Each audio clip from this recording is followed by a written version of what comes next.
Well, good morning. So today I am being filmed as we talk in my office. So that's always nice. So you can kind of get a sense of where I work most of the time. But what you can also get a sense of is the construction noise. So the drilling just stopped, but I'm sure it'll come back on through the course of this.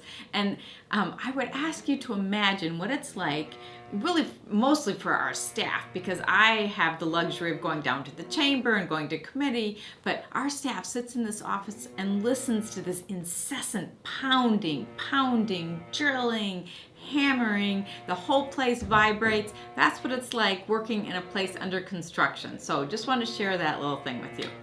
We just got our bill passed off the floor in Finance Committee. It began in our committee midweek. I was really proud to bring the omnibus bill to the committee because the committee worked so very hard. Every member of that committee had a piece of their policy language in that bill. Their very hard work and their strong commitment to students were a part of that bill. It was a strong bipartisan effort. It actually passed out of committee with no dissension, and that was from either Democrats or Republicans. The thing to note about it is that it really represents in some ways a sea change with regard to our role in delivering high quality higher education to our Minnesota students. We have put so many policies in place to try and bring the costs down, to reduce the debt, to have a real partnership with our business community in terms of the funding the apprenticeship grants.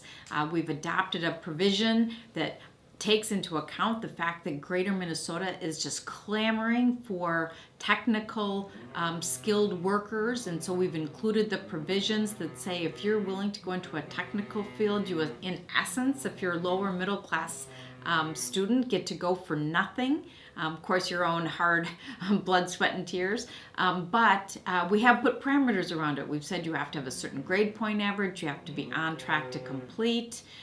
We invested a significant amount of money in the University of Minnesota's med school in keeping with the Blue Ribbon Commission and the governor's stated intention to restore the University of Minnesota to be once again nation leading.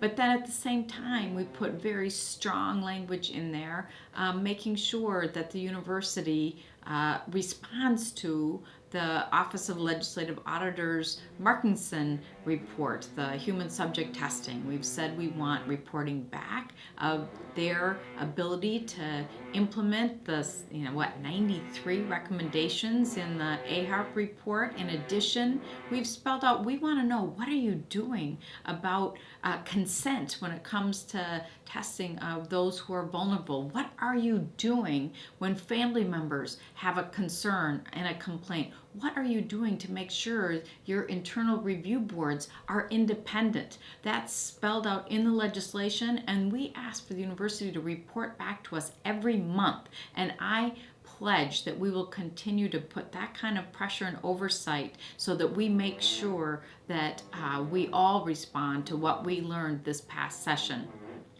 So those are just some of the highlights. There's the significant increase to both university and MnSCU in equal amounts. $60 million is invested to each system to say, keep your tuition costs low, let the state be more of a partner to our students. We've invested in the state grant, we've invested in the med school, we've invested in the students who choose technical school, and then some exciting things like we've made a commitment to Alzheimer's research, to the spinal cord injury, traumatic brain injury patients, whereby we're allocating some funds for research. I shared earlier how moving it was to have those people afflicted with those things come before our committee.